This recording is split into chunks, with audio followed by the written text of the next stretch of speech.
Picture this. Just before a high-stakes presentation, Tim is poised at the edge of the conference table. Suddenly, a bout of uncontrollable hiccups seizes him, launching a series of absurd facial contortions that echoes around the silent room. As he valiantly tries to continue his speech, every word jostled by involuntary convulsions, the tension in the room grows. In a bold attempt to regain control, Tim gulps down a full glass of water, yet the hiccups retaliate with a vengeance, juxtaposing chaotic timing against expected composure.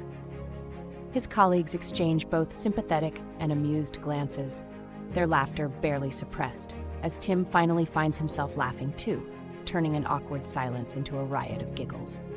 So, what was your favorite hiccup moment?